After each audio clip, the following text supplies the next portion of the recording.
누가복음 2장 4절부터 6절까지 말씀입니다. 요셉도 다윗의 집 족속이므로 갈릴리 나사렛 동네에서 유대를 향하여 베들레헴이라 하는 다윗의 동네로 그 약혼한 마리아와 함께 호적하러 올라가니 마리아가 이미 잉태하였더라. 거기 있을 그때에 해산할 날이 차서 7절 말씀. 첫 아들을 낳아 강보로 싸서 구유에 뉘었으니 이는 여관에 있을 곳이 없음이러라. 이렇게 되어 있습니다. 제가 여러분에게 요 얘기를 한번 하려고 그래요. 이 베들레헴에 요셉과 마리아가 갔어요. 그리고 아기를 낳았는데 어디에다가 뉘어놨어요? 구유에다가 뉘어놨어요. 이제 베들레헴에 가서 구유에 뉘어놨다. 이렇게 해놨죠. 그러니까 요 두 개를 같이 한번 우리가 한번 보도록 해요. 베들레헴에 가서 구유에 아기를 뉘어놨다. 이렇게 한번 같이 이야기를 한번 해보도록 해요. 베들레헴이라고 하는 게 뭐죠? 예, 떡집입니다. 빵집이라고 우리나라는 떡집이고 딴 데는 빵집이라고 그렇게 말해요. 그러면 빵집이다, 떡집이다 그러면 우리나라 떡집이다 그러면 보통 뭐라고 그래요? 떡집을? 예, 어서 떡집만 떡 만들어요? 방앗간이라고 그러죠. 옛날에 그래서 방앗간이라고 그렇게 했습니다. 그죠? 그러니까 빵집이라고 하는 건 그러니까 쉽게 얘기해서 방앗간이죠. 빵집, 거기도 방앗간, 떡집도 방앗간이에요. 그러면 베들레헴이라는 걸 떡집이다 또는 빵집이다 이렇게 말하지 말고 뭐라고 얘기했으면 좋겠어요? 방앗간이다 이렇게 말했으면 좋겠죠. 그 방앗간에 봤더니 그 방앗간에 뭐가 있더라? 예, 구유가 있더라는 거예요. 구유가. 그 방앗간에 구유가 있더라는 거예요. 그죠? 예, 그래서 그 구유에다가 아기를 이제 놓았다. 이렇게 되어 있거든요. 예, 그렇죠? 자, 그러면은 방앗간은 뭐 하는 걸 방앗간이라고 그런다고요? 빵을 만들고 떡을 만드는 건 물론 방앗간인데 그 방앗간 가면은 그냥 가만히 만들어요. 이렇게 쿵쾅쿵쾅 하면서 만들어요.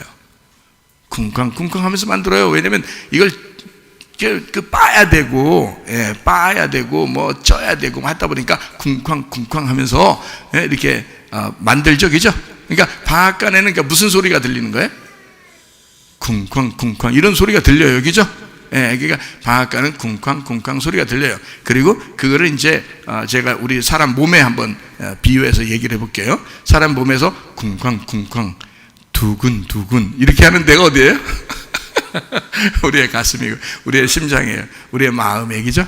우리의 마음이 쿵쾅쿵쾅하고 우리의 마음이 두근두근하고 그러죠, 그죠? 네, 이게 방앗간이야. 그러니까 어디가 방앗간이라고? 네, 여기가 방앗간이야 이게. 네. 자, 무슨 말인지 알기 쉽죠? 그러니까 방앗간이 어디에 이제? 방앗간 어디인가 찾아서 다니는 게 아니에요. 베들레헴 갈 필요 없어요. 어디 가면 베들레헴이에요. 여기 이게 쿵쾅쿵쾅 하는 거 잘 들어보면 이게 방앗간이에요, 이게. 이걸 양심이라 그래. 그래서 사람은 사람마다 다 뭐가 있어요? 양심이라는 게 있어. 양심이라고 하는 건 뭘 하는 거를 양심이라고 그러냐면 선과 악을 구분해내는 마음을 양심이라 그러는 거예요. 선과 악을 판단할 수 있는 그 기준. 그러니까 이거는 선하다, 이거는 악하다, 이거를 판단할 수 있는 기준을 양심이라 그런다고요. 그러니까 사람 마음 속에 그 양심이 있는 거야. 그래서 자기도 모르게 나쁜 짓 하면 이게 어떻게 돼요? 쿵쿵쿵쿵쿵쿵. 그렇죠? 두근두근두근두근. 이 베들레헴에서 말입니다. 여기 방앗간에서 베들레헴에서 두두두근두근두근. 뭐 나오려고 그래요? 예, 떡 만들려. 빵떡이라고 합시다. 그냥 빵떡이 나오려고 그래요, 여기서. 예? 두근두근두근. 근데 또 착한 일을 해도 또 두근두근두근해. 사랑하는 사람 만나면 어떻게 돼? 터질라고 그래, 터질라고. 사랑하는 사람 만나면 이게 막 터질라고 그래. 막 그냥 탁탁탁탁탁 막 이런단 말이에요, 그죠? 다 여기서 나오는 거예요, 그죠? 이게 베들레헴이야. 무슨 말인지 알겠죠? 이게 베들레헴이라는 게 어디 멀리 있는 그런 장소만 이야기하는 게 아니고 내 마음이 이게 베들레헴이었구나. 거기에 뭐가 있더라? 그 베들레헴에 뭐가 있어? 구유가 있더라는 거야. 그럼 베들레헴의 구유에 뭐가 이렇게 먹을 게 꽉 차 있으면 거기에 아기를 뉘어놓을 수 있어요, 없어요? 없죠. 그래서 그 구유는 비워놔야 되는 거야. 이걸 비워놔야 아기를 집어넣죠, 그죠? 그러면 내 마음이 내 마음이 베들레헴인데 여기에 쿵쾅쿵쾅쿵쾅 하는 거, 선과 악을 나누는 이런 마음들이 그렇게 양심이 막 두근두근하고 이런 게 있는데, 이거를 마음을 비워놔야 돼. 여기다가 내 생각으로 꽉 채워놔야 돼.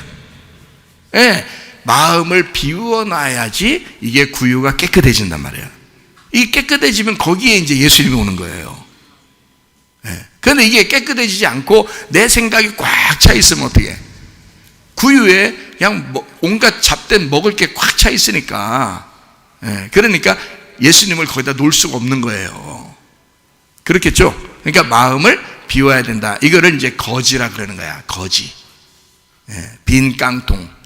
빈 구유를 빈 깡통이라 그러는 거죠. 그러니까 빈 깡통이라는 건 이 세상에서 거지 노릇하라는 뜻이 아니라 내 마음이 비워진 깡통이 돼야 된다, 그런 말이에요. 그러면 내 마음이 비워진 깡통이면, 자, 남편이 얘기하면 들을까 안 들을까? 듣죠. 부인이 얘기하면은 들을까 안 들을까? 듣죠. 이게 비워져 있으니까, 나는 내 생각이 없으니까 누군가가 얘기하면 들어요 안 들어요? 듣겠죠. 이게 비워져 있으니까. 여러분, 여기서 설교를 들으면서 여러분 생각으로 꽉 차 있으면 지금 설교가 들릴까 안 들릴까? 안 들리는 거야. 만약에 여러분 마음이 비어 있으면, 그러면 설교가 들리는 거예요. 그렇죠? 그게 귀가 있는 사람이란 뜻이에요. 성령이 교회들에게 하시는 말씀을 귀 있는 사람은, 그 말은 이게 비어져 있어야 된다는 거예요. 다른 잡된 소리가 내가 말하는 그 소리로 내가 소리를 빽빽 지르고 있으면 다른 사람 소리가 들려요 안 들려요? 안 들려요. 내 소리를 죽여야, 내 소리를 죽여서 안 해야 이게 들린단 말이에요. 들려 안 들려? 내가 말하는 거 가만히 있으니까. 내가 가만히 있으니까 나는 다른 사람 애기 소리도 들린단 말이에요. 근데 내가 말하고 있을 때는 다른 소리가 잘 안 들려. 그렇죠? 내가 말하고 있으니까. 맞죠? 그러니까 여러분도 여러분의 생각으로 꽉 차 있고 여러분의 말을 하기 시작하면 다른 사람 얘기가 안 들리는 거예요. 다시 말하면 여러분의 것이 차 있다는 거야. 여러분의 생각이 부자가 되어 있다는 거야, 여기 속에. 이 베들레헴의 구유는 비어 있어야 예수님이 오시는 거예요, 그 안에. 그러니까 내 생각을 죽여야 되는 거야. 내 말을 죽여야 되는 거야. 그래서 내 말을 없애, 비워, 빈 깡통을 만들어 예수님이 내게 찾아오시도록 하셔야 된다는 거죠. 무슨 말인지 아시겠죠? 그렇게 여러분 안에 예수님이 찾아오기 시작하면요, 그 빈 구유는 축복받은 구유가 되는 거예요. 아니, 그 구유가 어떻게 생겼는지 우리는 모르죠. 근데 성경책에 기록이 되어 있어요. 뭐라고 기록되어 있냐면, 베들레헴에 세상에 예수님이 태어나셨는데 그 구유에 거기에 뉘어놨대. 와, 만약에 그 구유가, 예수님이 누워 있었던 구유가 어떻게 생겼는지, 어디에 있는지 우리가 몰라서 그렇지, 만약에 누가 안다고 생각해봐요. 누가 안다고. 그게 진짜 예수님이 누워 있었던 구유야. 그러면 여러분 그 구유를 여기에 갖다 놓고서, 여기에다 딱 갖다 놓고서 이거 살 사람 사세요. 그러면 얼마 해줘야 돼? 이거 여러분은 못 사. 여러분 못 산다고. 세계에서 어마어마한 갑부들이 이거 살려고 찾아올 거란 말이에요. 그죠? 돈으로 계산할 수 있겠어? 예수님 직접 누워있던 구유인데 돈으로 계산할 수 있겠냐고. 돈으로 계산할 수 없는 구유가 돼버린 거야, 이 구유가. 이 성경에 나와 있는 이 구유가. 여러분의 마음이 비어 있을 때 여러분은 돈으로 계산할 수 없는 마음이 돼버린다는 거지. 근데 내 생각을 자꾸 하게 되고 내 말을 자꾸 하게 되면, 그러면 이건 네가 얘기하는 거 보니까 네가 가지고 있는 수준, 그 정도 값어치밖에 안 돼. 근데 가만히 나를 죽이고 나를 비우고 예수님을 우리 속에다 품으니까 나는 어마어마한 값어치, 다시 말하면 예수를 아는, 예수의 값어치를 아는 사람들이 날 볼 때는 이 사람의 값어치는 굉장한 거죠. 예수가 그 안에 있으니까. 그렇죠? 예수를 모르는 사람들은 모르겠지만 예수를 아는 사람들은 이 예수를 모시고 있는 그 사람의 값어치를 굉장하게 본다고요. 그래서 겸손할수록, 아내에게 겸손하세요. 남편에게 겸손하세요. 교회에서도 겸손하세요. 겸손할수록 여러분은 높아지는 것입니다. 여러분의 마음을 비울수록 여러분은 높아지는 것입니다. 네. 무슨 말인지 아시겠죠? 베들레헴의 그 구유는 비어 있었기 때문에 주님께서 거기에 누워 계셨더라, 그 말입니다. 자, 그러니까 양심에 쿵쿵쿵쿵하는 내 마음의 구유가 비어지면 예수님이 들어오시겠다는 얘기죠. 예, 그러니까 우리가 이제 예수님이 여러분 안에 들어오실 거예요 라고 얘기해 주니까 여러분, 그렇지, 예수님이 내 안에 들어오시면 돼. 언제 오시는 거야 예수님 도대체가? 예수님 빨리 들어오라고 말이야, 이렇게 얘기한다고요. 그러고 싶죠? 그런데 한번 생각해 봐요. 예수님이 어떻다라고, 무엇이다라고 성경에 나와요, 안 나와요? 나오죠. 예수님 무엇이다. 그러면 그 무엇이 내게 들어올 수 있는 거죠. 그러면 우리는 무조건 예수님이 들어와야 된다, 예수님이 들어야 된다 생각하니까 예수님 언제 들어오는 거야, 예수님 언제 들어오는 거야 자꾸 하니까 그런 거지, 사실 예수님이 어떤 분이다, 무엇이다 라고 성경에 나와 있긴 하죠. 요한복음 1장만 봐도 나와 있죠. 요한복음 1장에 뭐라고 나와 있어요? 말씀이 예수님이라고 나와 있어요. 그렇죠? 말씀이 예수님이야. 그러면 그 말씀이 여러분 안에 들어오면 예수님이 들어오시는 거네. 그렇죠? 문제는 내가 너무 많이 말을 하다 보니까 말씀이 안 들어오는 거지. 내가 너무 말을 많이 하다 보니까, 내가 생각이 너무 많으니까, 내 구유 안에, 내 마음 안에 너무 많이 차 있는 게 많으니까 예수라는 말씀이 안 들어오는 거지. 지금 내가 여러분에게 내 말을 하는 거예요, 예수님의 하는 거예요? 예수님의 말씀을 하는 거예요. 그러면 이 말씀이 들어가려면 여러분의 생각이 없어야죠. 여러분이 비워져야지, 마음이. 그렇죠? 네, 말씀이 예수님이니까 예수님 들어오라며, 예수님 거기에 좀 태어나게 해달라며. 그렇죠? 그럼 뭐가 들어와야 돼? 말씀이 들어와야 돼. 그 말씀을 요한복음 1장에서는 뭐라고 또 소개했어요? 말씀이 뭐다 이렇게 했어요? 생명이다 그랬어요. 말씀이 생명이다. 그러니까 여러분 속에 생명이 들어와야 된다는 거지. 그럼 생명이라는 건 뭐의 반대말이죠? 사망의 반대말이에요. 그게 생명이라고요. 그러면 여러분 속에 사망이 들어온다는 건 마귀가 들어온다는 얘기야. 그렇죠? 사망이 들어온다는 말은 이 세상의 말이 들어온다는 얘기예요. 그러면 우리를 죽이는 거야. 하나님을 못 믿게 하려고 하는 거야. 예배를 못 드리게 하려고 하는 거지. 그게 이 세상의 말이 들어오는 거예요. 그게 사망이라고, 우리를 죽이는 거라고요. 근데 하나님의 말씀은 뭐야? 말씀은 예수님인데 그 말씀이 우리 속에 들어오려고 하는 건 생명을 주시려고 들어오는 거야. 그러니까 생명이란 말이야. 그 말씀이 생명으로 들어오는 거야. 나를 살리려고 하는 거란 말이에요. 영적으로 살리려고, 그리고 예배드리게 만들려고 하는 거죠. 그러니까 여러분 앞으로 세상에 속지 마세요. 세상에 속지 말고 세상이 뭐라 하든 여러분과 저는 살기 위해서라도 예배드리십시다. 그게 여러분을 사는 길이에요. 여러분 영적으로 사는 길, 여러분이 뭐 하다가 천국 가야 돼? 예배하다가 천국 가야 되는 거예요. 여러분, 누가 뭐라고 해도 우리의 예배할 그 권한을, 그거를 제한할 능력 있는 사람이 없어요. 우리의 예배를 제한하는 것은 없어요. 내가 예배를 드린다는데 누가 우리를 제한하겠습니까? 사도 바울이 바울 되기 전에 사울이었을 때 스데반 죽였습니다. 예배 드린다고 죽였어요. 그럼 그 스데반이 죽을 때 어떻게 해요? 죽을 때 하나님 아버지 내 영혼을 받으시옵소서. 막 예수님이 막 서 계셨다고 그랬어요. 이 영혼을 받으려고. 그래 막 스데반이 나를 위해서 준비하고 계시고 내 영혼을 받으시려고 하는 예수님, 정말 감사합니다. 저 나를 모르고 저렇게 죽이려고 하는 저 사울, 저 사람들을 불쌍히 여겨 주십시오 하면서 죽었다고요. 마지막 뭐 하다 갔어요? 예배하다 가는 거예요. 예배하다가. 죽여도, 누가 죽여도 예배하는 사람을 막을 수가 없는 거야. 누가 죽인다고 해도 예배하는 자를 막을 수가 없어요. 그리고 결국 그것이 누가 승리한 거예요? 스데반이 승리한 거예요. 그 죽음으로 스데반이 승리한 거예요. 왜? 평생 이 사도 바울은 예수님 만나고 난 다음에 스데반을 그리워하며 살았어요. 평생을 스데반이 이긴 거야. 여러분, 예배하다가 여러분 순교당하거나 예배하다가 핍박당하거나 예배하다가 우리가 주님 만나면요, 그건 축복이야. 결국에 그 자가 승리하는 사람인 거예요.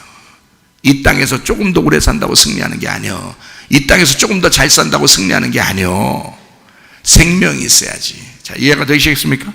예수가 들어와야 된다. 예수를 내 구유 안에 모셔야 된다라는 말은 뭘 모신다는 말? 말씀을 모신다는 말. 그 말씀이 내게 들어와서 뭘 일으킨다는 거? 생명을 일으킨다는 거. 이해가 되겠어요?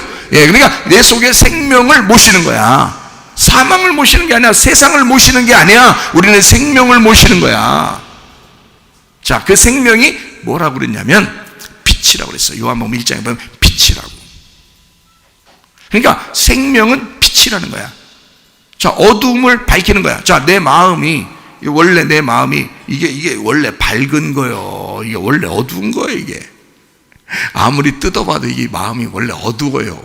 여러분, 인간이라는 건 원래 어두워요. 어둡게 태어났어요. 이게. 그래서 이게 원래 어두워. 뭔 생각을 해도 거기 어두워. 그러니까 말씀이라는 생명이 우리 속에 들어오면 이거를 빛이 돼서 밝혀준다는 거야. 그러니까 늘 그 빛이 있는 사람은 그 빛을 사모하게 돼 있죠. 그러니까 말씀을 계속 사모하게 돼 있고 예수님을 계속 모시고 싶은 거야. 생명을 계속 모시고 싶은 거야. 그래야 살 것 같으니까. 빛을 계속 모시고 싶은 거야. 그러니까 그래야 살 것 같으니까. 그러니까 예배를 드리는 사람은 예배를 못 드리면 안 된다고 생각해서 계속 예배 드리는 사람은 주구장창 예배 드리려고 하는 거예요. 그래서 근데 예배 안 드리는 사람들은 주구장창 예배 안 드려도 그냥 이 세상에서 살 것 같으니까. 이 세상에서 살 것 같으니까. 그러나 당신의 영혼은 죽어가고 있습니다. 사망이란 말이에요. 말씀이라는 예수가 우리 속에 들어오면 우리를 살리려고 생명을 주시려고 한다. 그것이 빛이라. 너의 어두운 마음을 빛으로 밝게 비추어 준다. 그 빛이 들어온다는 거야. 빛을 구유 안에 모셔라 이거야. 구유는 원래 어두웠었는데 예수님이 그 안에 딱 담기니까 이 구유는 값어치로 따질 수가 없는 어마어마한 빛의 구유가 됐단 말입니다.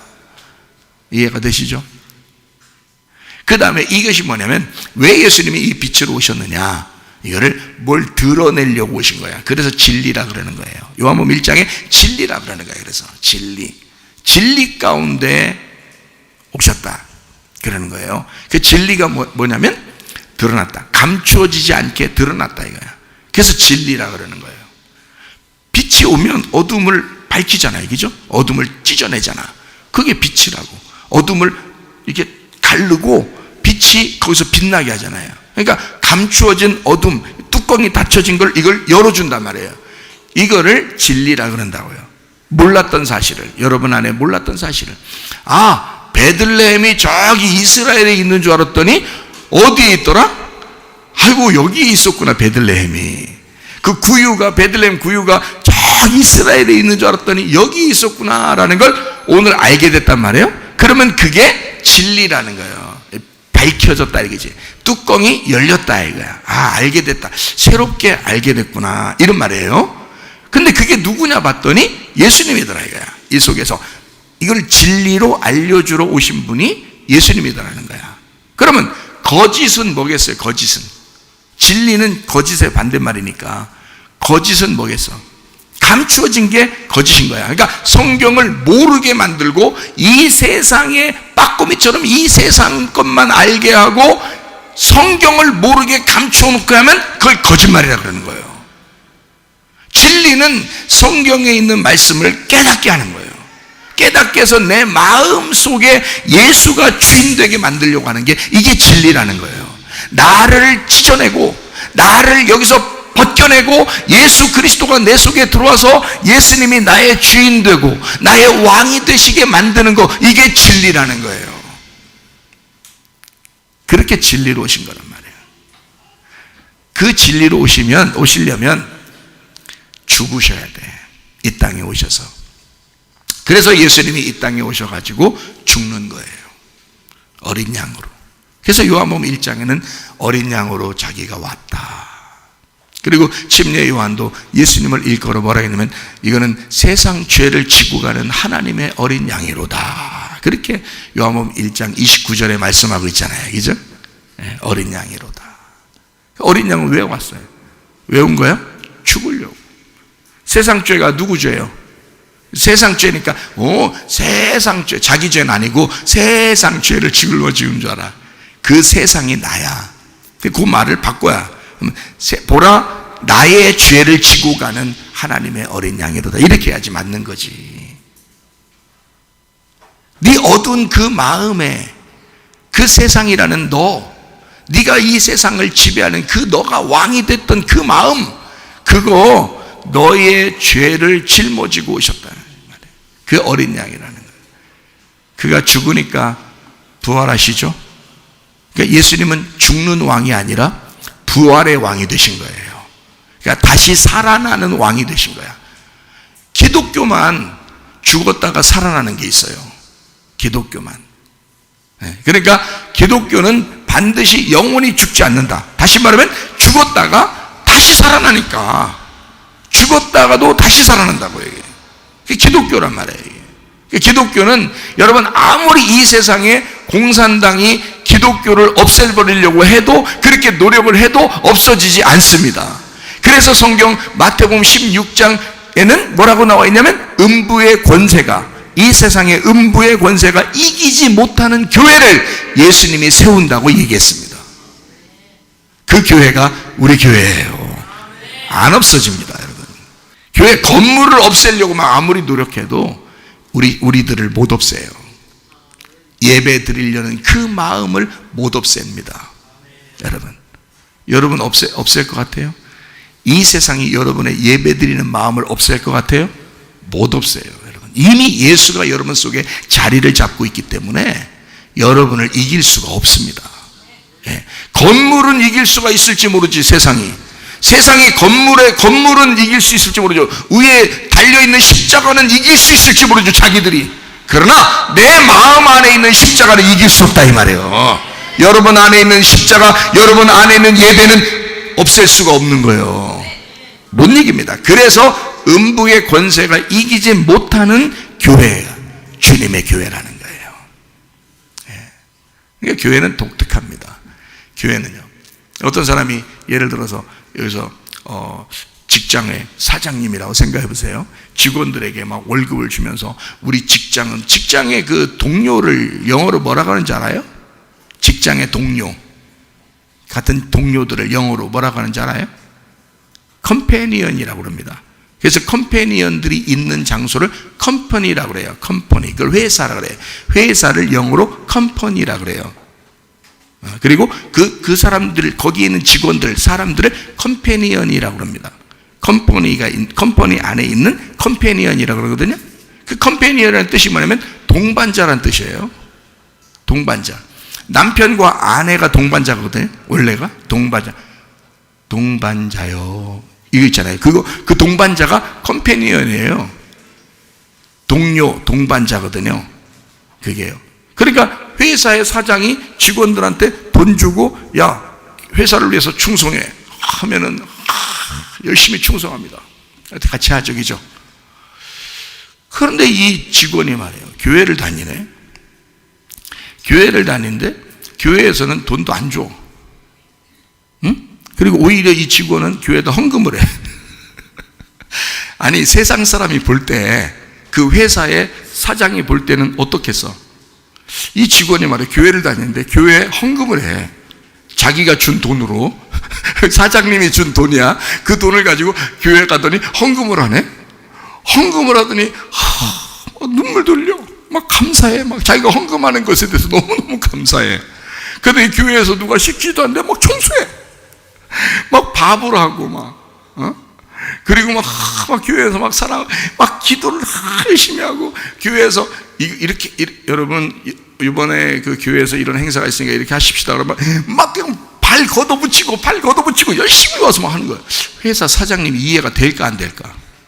이해가 안 돼. 자기는 돈을 주는 사람이고 컴퍼니의 컴패니언스와 함께 동반자라고 생각해서, 그래도 자기하고 친하다고 생각했는데, 자기는 돈 주는 사람이고 돈 받는 사람이 자기하고 친한 사람이라고 생각했는데, 교회는 돈도 안 주고 오히려 교회 다니는 사람, 자기 직원들 가서 가만히 이렇게 본단 말이에요. 이렇게 보니까 직원들이 말이에요, 헌금을 해. 자기가 준 돈인데 헌금을 하는데 막 감사해. 막 기뻐서 어떻게 할 줄을 몰라. 그리고 막 열심히 해. 밤새도록 막 뭐 장식도 하고 무슨 행사가 있으면 막 이러고 이래요. 이해가 도저히 안 되겠지. 세상에서 볼 때는 여기 교회 다니는 사람들이 이해가 안 돼. 이게.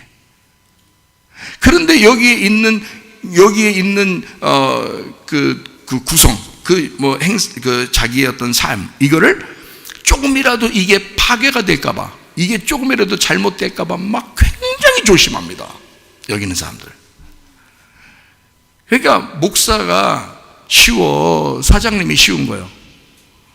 사장님이 어려워. 그렇게 자기하고 하나가 되게 하려고 한다면 힘들어요. 근데 목사는 쉬워. 몇 마디 하면 그냥 하나 돼요, 그냥. 몇 마디 하면 교회 충성해요. 자기가 헌금 내면서 충성해요. 참 희한하죠? 세상에서 볼 때는 이해가 안 되는 일이죠. 우리는 이 세상을 바라보면서 그렇게 사는 거예요. 교회라는 것은 이 건물 이것 때문에 그런 게 아니라 우리가 이렇게 살다가 어디 가려고 사는 거예요? 하늘나라 가려고 사는 소망을 가진 사람들입니다. 그러니까 다른 거야, 세상하고. 세상이 아무리 다른 얘기를 해도 100번, 1000번 여러분 우리 교회 다니는 성도들에게, 집사님들에게 100번, 1000번 아무리 강조해도 교회에서 한마디 하면 그냥 교회 말 따르는 거예요. 왜?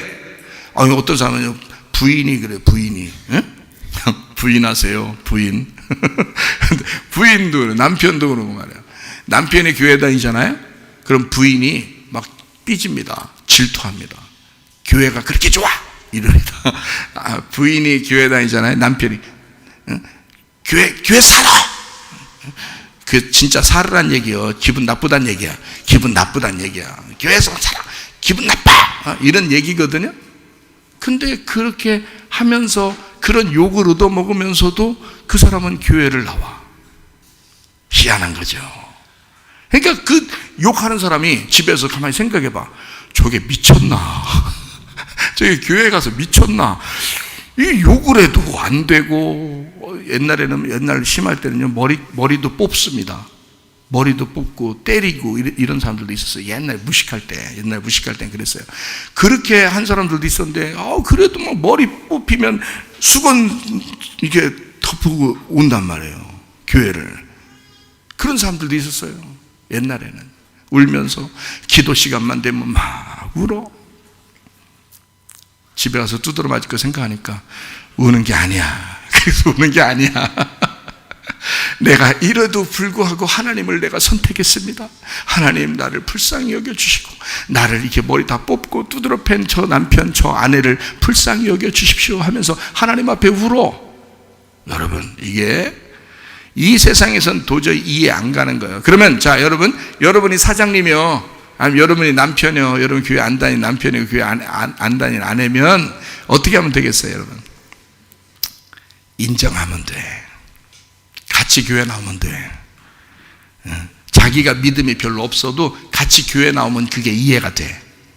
같이 교회 나오다 보면 이해가 돼요. 그게 이래서 그랬구나. 이 사람들이 지금 이 세상에 소망을 가지고 사는 사람들이 아니었구나. 이 사람들은 하늘나라의 소망을 가진 사람들이었구나. 그래서 저렇게 미친 듯이 하는 거였구나. 내가 100번 얘기해도 저 사람들은 목사님이 슬쩍 한마디 하면 그냥 그걸 따른단 말이에요. 그러니까 사람들이 생각 이상하지. 저 목사가 저 무슨 이단 교주 아니야 저거? 이렇게 생각할 수도 있겠죠. 근데 그게 아니야. 자기들이 좋아서 그러는 거예요. 왜냐하면 자기들이 천국 가려고 하다 보니까 그 말씀에 순종하려고 하는 거야, 이 사람들이. 그러니까 그래서 이게 부딪히는 거예요. 이 사람들 마음속에 구유에 예수님이 찾아와 빛이 어느 날 그 말씀이 들어가기 시작하면 그 사람도 바뀌는 거예요. 이래서 이랬구나. 내가 빛을 받아보니까 내 이 어두컴컴한 그 마음, 내가 옛날에 왜 이 아내를 못 살게 굴었나, 내가 왜 이 남편을 못 살게 굴었나, 내가 왜 이 직원들을 못 살게 굴었나, 그걸 알게 된단 말이에요. 빛의 말씀이 들어가기 시작하면 자기의 그 어두컴컴했던 그 마음을 비추어 준다고. 그럼 알게 된다고요. 몰랐던 게 이제 알게 된다고요.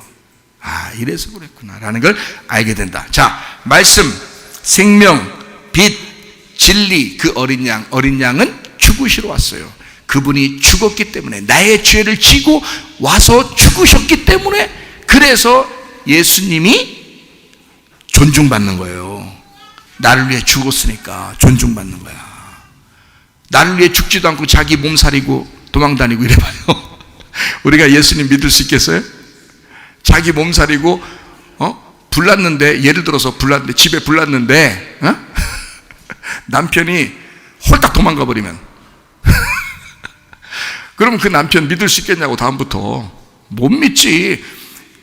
줄을 매설해도 막 물을, 자기 옷 다 벗어서 막 물을 적셔서 그냥 부인, 그 사랑하는 부인의 코를 막아주면서 막 끌어다가 밖으로 내놓고, 자식들 갖다가 막 안아가지고 막 그 코에다가 물 적신 옷 같은 거 이렇게 막 해놓고, 수건 같은 물 적셔가지고 막 해서 막 자기는 막 헐렁헐렁 하면서 그 딸, 아들 막 밖으로 내놓고, 그 다음에 힘 빠져 쓰러져 죽었어.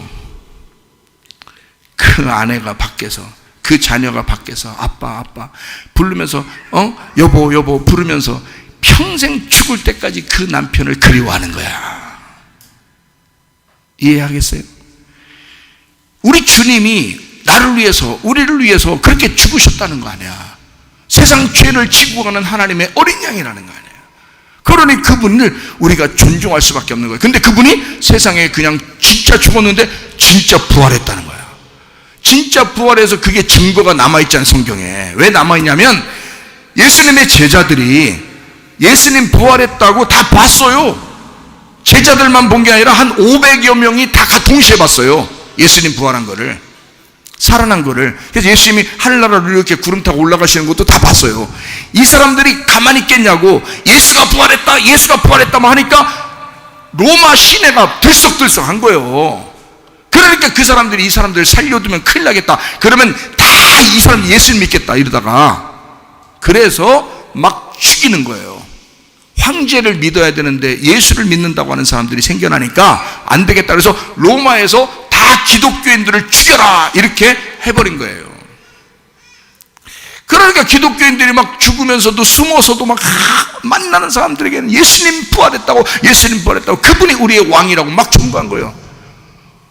그렇게 없어지지 않는 사람들의 교회가 지금까지 내려온 거예요. 여기까지.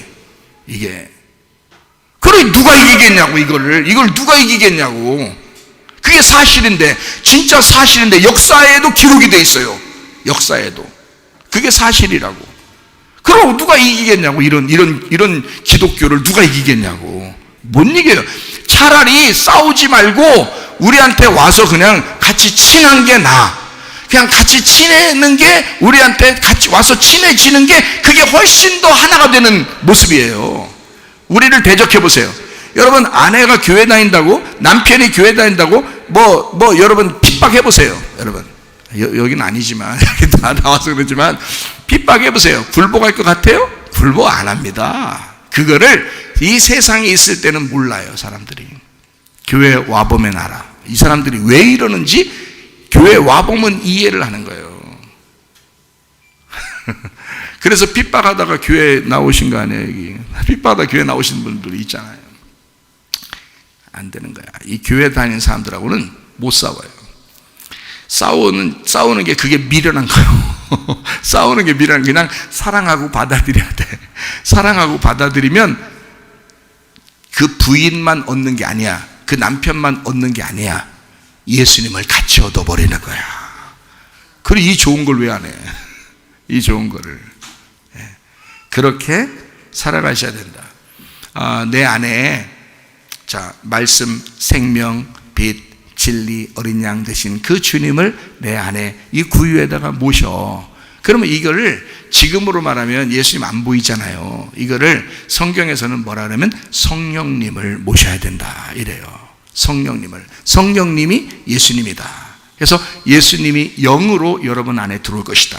그 말씀을 들을 때, 영으로 말씀을 들을 때 영으로, 성령으로 들어오실 것이다. 그러면 성령을 내 안에, 구유에다 성령님을 딱 이렇게 모셔야 되겠죠. 그거예요. 성령님을 내 안에 모시면 성령님이 주인해야 되겠어요? 내가 주인해야 되겠어요? 성령님이 주인해야 되는 거예요. 그래서 교회 나온 사람들은 성령님을 주인으로 모시는 사람들이기 때문에 이기지 못합니다. 이거를 그냥 성령님 주인으로 있는 사람들한테는 그냥 같이 친한 게 낫다 그랬죠? 근데 자기가 주인인 사람이 있어요. 자기가 주인인 사람은요, 다 이겨버릴 수 있습니다. 자기가 주인인 사람은. 그죠? 예, 그러면 그 사람은 이길 수가 있어요, 옆에서. 근데 성령님이 주인인 사람은 아무도 못 이겨요. 그거는요, 그 사람이 굴복할 리가 없어요.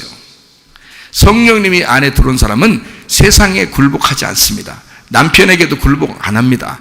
아내에게도 굴복 안 합니다. 아무리 때리고 아무리 윽박질러 보세요, 굴복 하나 안 합니다. 어떨 때 굴복해요? 사랑해 줄 때. 막 사랑해주고 안아주고 품어주면 그때 굴복하는 거야. 나도 사랑해요 사실은, 이런다고. 나도 사랑해, 나도 당신 없이 못 살겠어, 그러죠. 교회에서 가르치는 게 맨 그건데, 서로 사랑하라고.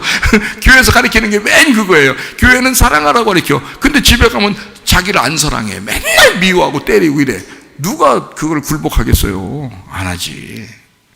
사랑해. 교회에서 사랑하라고 가르치니까 집에 갔는데, 아유, 자기가 도저히 안 되겠어, 이 여자는 말이에요. 도저히 안 되겠어, 이 남자는 도저히 안 되겠어. 그래서 자기가 그냥 팍 안아주고 그냥 내가 사랑하기로 결심했다고 그러면 그 다음부터 사람이 바뀌어.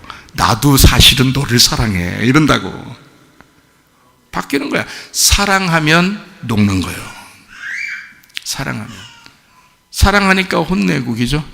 사랑하니까 녹는 거야. 자녀들을 왜 혼내요? 사랑하니까 혼내는 거야. 진짜요? 진짜? 진짜요? 자기 승질에 못 이겨서 혼내는 때 있었어요, 없었어요? 그런 적도 있었긴 있었던 적도 있죠. 승질 나가지고 그냥 막 화가, 자기가 혼내다가 자기한테 화가 난 거야. 혼내다가 자기 속에 열불이 났어. 그래서 그냥 자기도 모르게 막 화가 나서 막 혼내는, 그건 안 돼. 그렇게 혼내면 안 돼. 이성을 차려. 그럴 때 정신 똑바로 차리고. 그럴 때 정신 똑바로 차리고, 내가 이것을 혼내는 것은 분명한 이유가 있다. 내가 사랑하기 때문에 혼내는 것이다 라고 정확하게 알고서 혼내야 되는 거지, 그죠? 알고. 그래서 흐트러지면 내가 나를 어떻게 자기가 흥분해.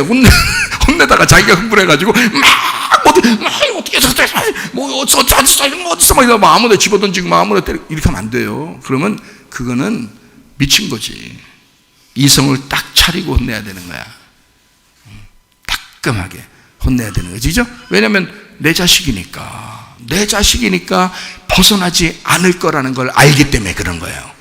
내 자식은 혼내도 벗어나지 않는다는 것을 알기 때문에 혼내는 거예요. 그렇죠? 만약에 여러분 한 번만 딱 혼내는데 집을 다 나갔다 생각해봐. 어릴 때부터 애들이 한 번만 혼내는데 한 번 딱 혼내자마자 집 다 나갔어. 혼내겠어 여러분? 안 혼내지. 여러분, 내 자식이니까 이거는 나가지 않는다, 밖에 나가지 않는다, 이거를 알기 때문에 막 혼내는 거야. 혼내는 이유가 뭐라고? 사랑하니까. 너하고 내가 이것을 투명하게 진리로, 거짓하지 말고 외식하지 말고 이렇게 진리로 딱 드러내서 너의 잘못도 얘기해라. 그래서 정확하게 딱 드러내서 얘기하면 너하고 나하고 하나가 될 수가 있다. 그러나 이걸 감추고 계속 외식적이고 포장하고 거짓말하고 이러면요, 하나가 될 수 없습니다. 그래서 거짓말하는 것은 반드시 잡아줘야 됩니다, 여러분. 자녀들 거짓말하면요. 왜냐하면 부모하고 하나 안 돼요. 그 거짓말 하다가 애가 혼자 놀기 시작합니다. 혼자 놀기 시작하면서 부모하고 얘기를 점점 안 하기 시작해요. 나중에 못 잡아. 근데 이 거짓, 외식, 포장하는 거, 요거를 찢어내버려야 되는 거야. 그거를, 그 껍데기를 벗겨내버려야 되는 거야. 그러면 자식하고 부모하고 하나가 되죠. 네, 벗겨졌으니까. 알맹이끼리가 딱 만나는 거니까. 그죠? 네, 그러니까 흥분하지 말고 혼내라. 흥분하지 말고. 이성을 차리고 정신 차리고 혼내야 된다. 그리고 사랑하는 마음을 분명히 가지고 내가 혼냈을 때 혼낸 다음에 어떻게 될 것이다 라는 걸 분명히 알고 혼내야 된다. 우리 학교에서도, 성문기도학교도 부모들이 자기 자식을 자기 자식처럼 키워달라고 우리한테 맡겼어요. 그럼 우리가 책임을 져야 되잖아. 그죠? 그러면 잘못하면 그대로 내 자식 아니니까 잘못해도 내비두자. 사랑 내 사랑을 그냥 내비두자. 이러면 안 되는 거예요. 부모들이 부모의 마음을 가지고 혼내라 달라고, 책임져 달라고 한 거잖아. 그래서 그럴 때는 혼내줘요. 혼내줍니다. 우리 사모님이 이제 주로 혼내주고 저는 잘 안 혼내는 편이거든요. 그래서 우리 학생들이 저를 더 좋아. 사모님이 혼내잖아요. 어떨 때요? 그러면 이거를 배워가지고, 배운 게 저한테 배워가지고 이거를 율법적으로 탁 뜯어내버립니다. 완전히. 그런 다음에 다 덮어줘요. 우리 집사람 같은 경우는 장점이 하나 있는데 사랑이 많아요. 집에 와가지고 혼냈잖아요? 만약에 혼냈잖아? 그럼 집에 오면은 울어요. 울어. 혹시 그 아이가 이해를 못했으면 어떡할까? 내 마음을 이해 못했으면 어떡할까? 그런 마음이 아닌데 어떻게 할까? 이러면서 막 울어요. 내가 괜찮아. 이해했을 거야. 이해했을 거라고. 당신 마음이 원래 그런 마음이잖아. 난 아니까. 오랫동안 살아봤으니까. 그러니까 이게 그런 마음이 아닌 거 아는데 뭘 그렇게 슬퍼하냐고. 그러면 잠을 제대로 못 자면서 신경을 쓰고 어떨 때는 그래요. 고민을. 그러니까 내가 얘기를 많이 해줘요. 그렇지 않다고. 당신 속에 그런 사랑의 마음을 가지고 사실 혼내준 거 왜 모르겠냐고. 나도 아는데. 우리는 그런 목적을 가지고 한 건데. 그걸 왜 모르겠냐. 알겠지. 너무 걱정하지 마. 잠자라고. 당신 병 나겠다. 자, 이렇게 얘기해 준단 말이에요. 자, 사랑하는 마음이 있으니까. 그러니까 혼내주기도 하는 거예요. 그거를 혼내주는 걸 뭐라 그러면 율법이죠. 그러나 그 율법이 사랑하는 마음이 전제가 됐을 때 이 율법이 복음이 되는 거예요. 그래서 율법과 복음은 같은 거란 말이에요. 복음이 그냥 나온 게 아니라 율법 안에서 나온 알맹이에요. 그게 복음이라고. 이해가 되겠어요? 율법의 껍질을 벗겼을 때 그게 복음이 되는 거예요. 알맹이가. 그래서 여러분에게는 이 말씀의 알맹이, 그 핵심, 그게 예수님이란 말이에요. 그 예수님을 여러분에게 던져줄 때 껍질을 벗겨내고 예수를 던져주는 거예요. 제가 설교할 때는. 그러면 그 예수님이 여러분 속에 알맹이로 들어오잖아요. 그러면 그게 이제 여러분에게 복음이 되는 거예요.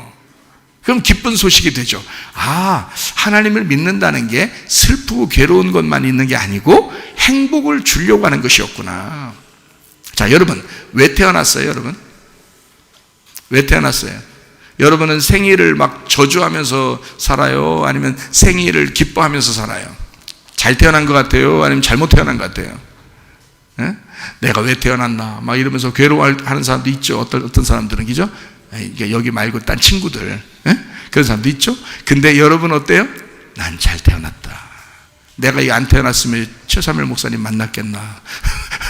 내가 안 태어났으면 이 교회를 왔었겠나? 내가 안 태어났으면 예수님을 알았겠나? 내가 안 태어났으면 천국이라는 걸 몰랐을 텐데, 내가 안 태어났으면 천국 못 갔을 텐데, 이 아름다운 천국에 갈 수 있도록 나를 인도해 주기 위해서 하나님이 우리를 태어나게 했다면 생일이 축복을 받는, 생일을 축복받는 시간이 될 거예요. 그죠?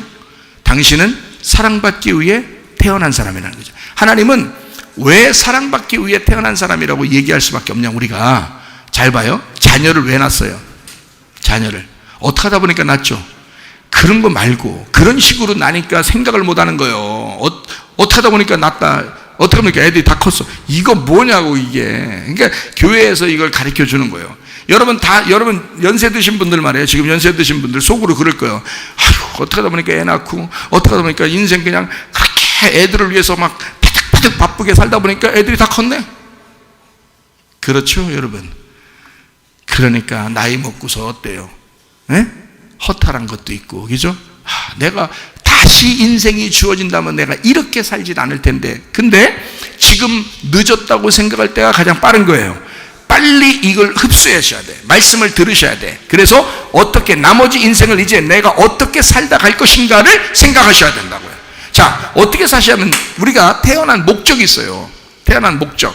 왜 태어났나? 사람들은 부모가 자기도 모르게 그냥 어떻게 하다 보니까 둘이 그냥 막 남편하고 아내하고 손잡고 있으니까 애가 나왔다 이렇게 생각할지 모르지만, 그 아기가 생기는 것도, 아기가 태어나는 것도 하나님의 계획인 거야.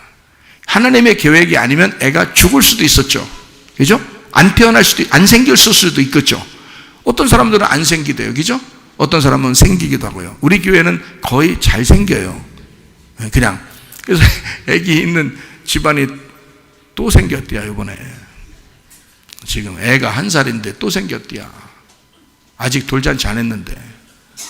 아유, 그래가지고 그냥 지금 엄청 기뻐해. 고민하는 게 아니고. 잘했다 그러니까, 옆에서 잘했다는 게 진짜 잘하는 건 줄 알고 막 엄청 기뻐하는데, 하여튼 잘했어요. 자, 잘했어. 애기는, 하여튼 우리 교회는 하여튼 애기는 그냥 계속 끊이지 않는 거예요. 그게 어린이집도 해야 되려는가 봐. 이거 우리 교회가 참 이게 걱정이에요. 하여튼 여러분 그 사명 있는 사람들은 또 같이 하면 좋아요. 자, 어쨌든 이게 아기를 낳고 어떻게 하다 보니까 다 큰 거야. 이게 얼마나 후회스럽겠냐고요. 자, 보세요. 가만히 생각을 한번 해봅시다. 여러분이 이 땅에 태어난 거, 아기가 이 땅에 태어난 거. 자, 우리 요즘 젊은 그 신혼부부들은 아기를 새롭게 아기를 낳잖아요. 근데 이 말씀을 목사님한테 말씀을 많이 들으면서 아기를 키워서 그런가 아기들 얼마나 잘하는지 몰라. 아기들 얼마나 사랑을 많이 주고 그러는지 모르겠어요. 참 잘해요. 옛날 같지 않습니다. 옛날은 그냥 바빠가지고 얼렁뚱 따다 보니까 애들이 크고 그러잖아요. 그거 아니고 요즘 애들은 하루하루를 그 아이들한테 정성을 쏟고 사랑을 쏟고 막 이러더라고요. 이게 교회에서 잘 배워서 그런 것 같아. 그렇지 않은 사람들도 있는데, 근데 이 아이들을 솔직히 말해서 여러분 애가 태어났다면 그때부터는 뭐 어떻게 돼요? 자기 책임인 거야. 부모의 책임인 거야. 그죠? 애가 태어나면. 그러면 이 아이가 태어났을 때 무슨 생각을 해야 돼? 이 아이가 태어난 것은 내가 실수해서 태어났다 이렇게 해야 돼? 아니야. 하나님의 계획이라고 그랬죠? 하나님의 계획은 왜 준 거야, 이 아이를? 왜 준 거야? 부모로부터 사랑을 받게 하려고 애가 태어난 거야. 부모로부터. 그러니까 부모가 사랑을 주고 싶어서 애를 낳은 거야. 그죠? 만약에 여러분이 결혼했는데 계획을 싹 해서 둘이 손잡고 아내하고 남편하고 둘이 손잡고 다 밤마다 기도하면서 잤어. 밤마다. 자, 뭔 기도해? 뭔 기도하고 자서요? 네? 뭐 기도하겠어? 밤마다 둘이 결혼해서 둘이 손잡고 달마다 하나님 앞에 기도했어. 왜 그렇게 기도하는 뭘 기도했겠어요? 하나님. 이렇게 기도하는 사람은 생각이 있을 거란 말이야. 그죠? 무슨 생각이 들어올 거란 말이야. 무슨 생각이 들어오겠어? 하나님, 우리에게 자녀가 생기거들랑 하나님, 우리가 이 아이를 하나님의 마음에서 하나님의 마음을 가지고 이 아이를 정말 사랑하는 자녀를 우리가 낳고 싶습니다. 그리고 하나님의 사랑을 다 쏟아주고 싶습니다 하면서 기도할 거예요. 그죠? 기도하지 않고 계획하지 않고 그냥 애를 낳으니까 생각 없이 키우는 거야. 맞죠? 그러니까 여러분, 이미 나이가 드신 분들은 생각 없이 애들을 키웠을 수가 많습니다. 그러나 오늘부터라도 여러분의 자녀가 결혼하거들랑 그 얘기를 꼭 해주시길 바랍니다. 그리고 여러분들도 지금 있는 그 다 큰 자녀라도 자기가 사랑을 많이 못 해준 것 같으면 전화라도 해서 내가 정말 널 사랑한다고 그렇게 얘기를 해주시기 바랍니다. 얼마나 좋냐고요. 내가 너를 정말 너는 내가 하나님께서 우리 가정에 주신 너를 사랑하라고 하나님의 사랑을 받으라고 너를 하나님께서 내게 맡겨주셨는데 내가 너를 사랑한다는 말도 제대로 못했구나. 미안하다. 그런 얘기라도 우리가 이런 얘기를 들었을 때 그런 얘기라도 할 수 있을 거 아니에요. 근데 이런 얘기를 못 듣는다고요. 그러니까 이런 들을 귀가 없는 사람들은 말을 못 하는 거예요. 어떻게 사는지 모르는 거예요. 어떻게 애를 키워야 되는지 모르고 부모에게 어떻게 해야 되는지 모르고 아내에게 어떻게 해야 되는지 모르고 남편에게 어떻게 해야 되는지 모르는 거예요. 다 자기의 마음의 구유에 쓰레기 같은 음식물로 가득 차 있는 거야. 이 세상에서 먹는 그런 음식물로 차 있는 거야. 하나님은 우리를 사랑하고 싶어서 그랬는데 여러분과 제가 잘못 알고 있으면 이 구유 안에 쓰레기 같은 것이 담겨 있으면 쾌락적으로 산다 이거야. 남편과 아내가 결혼해서 우리 둘이 쾌락을 즐기다 해서 쾌락적으로 둘이 사랑하다가 아기를 낳아버린 거야. 그러니 이 아이에게도 뭔가 이 아이가 잘 돼서 부자 돼서 자기를 도와줬으면 좋겠죠. 이런 쾌락적인 것을 자꾸 생각한단 말이에요. 그게 뭐냐고. 그게 얼마나 저주받은 집안이야 이 말이에요. 아이를 낳을 때는 하나님의 사랑을 쏟아부어 주기 위해서 아이를 낳았어야 되는 거예요.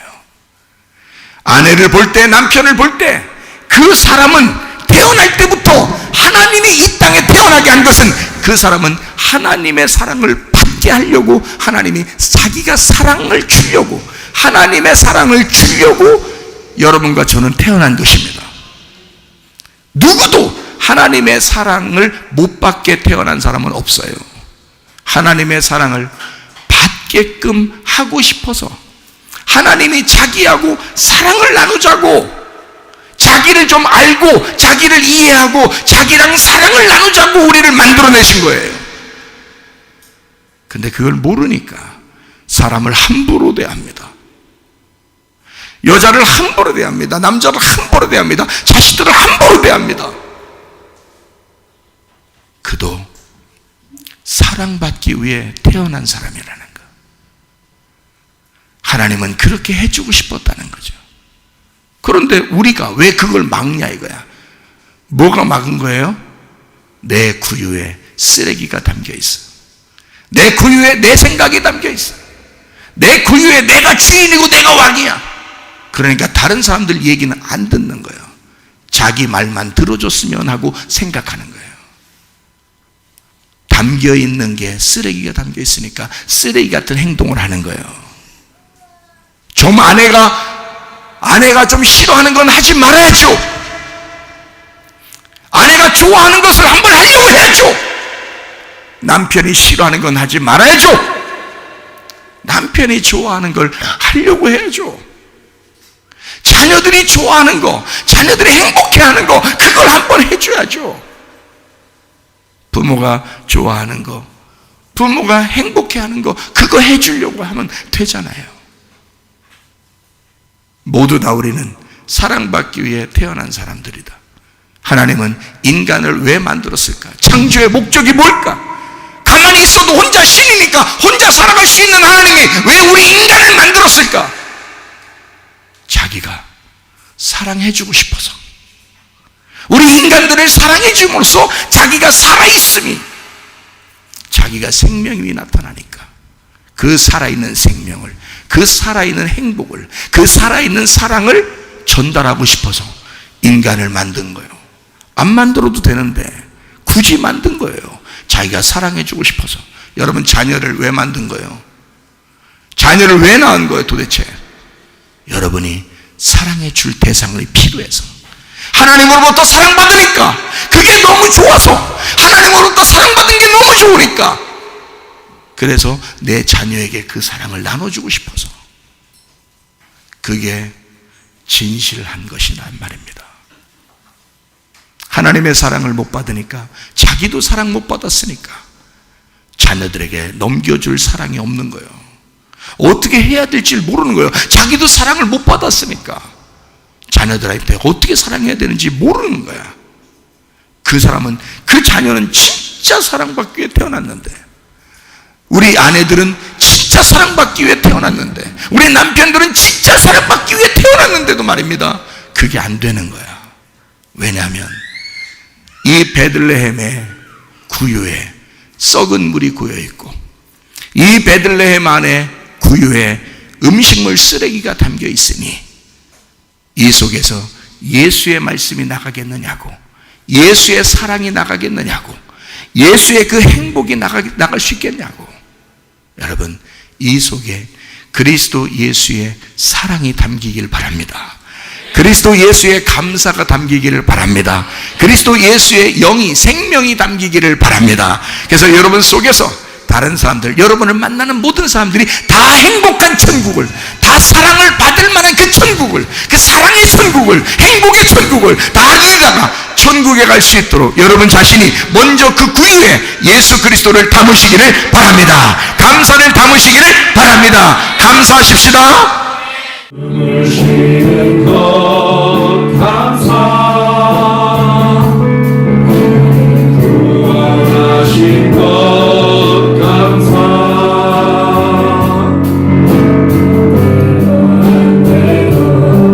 주가 인도하신 것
하나님 앞에 기도합니다.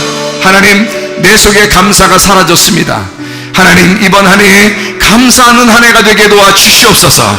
그래서 하나님 아버지, 내 속에 늘 사랑이 흘러나오게 하시고 내 속에 행복이 흘러나오게 하셔서 하나님, 나를 만나는 삶이 천국을 누릴 수 있도록 하나님, 내가 먼저 감사하게 도와 주옵소서. 하나님의 사랑이 내 속에 먼저 오게 하옵소서. 하나님의 행복이 내 속에 먼저 오게 하옵소서. 내 마음의 구유 안에 예수가 담기게 하옵소서. 기도합니다.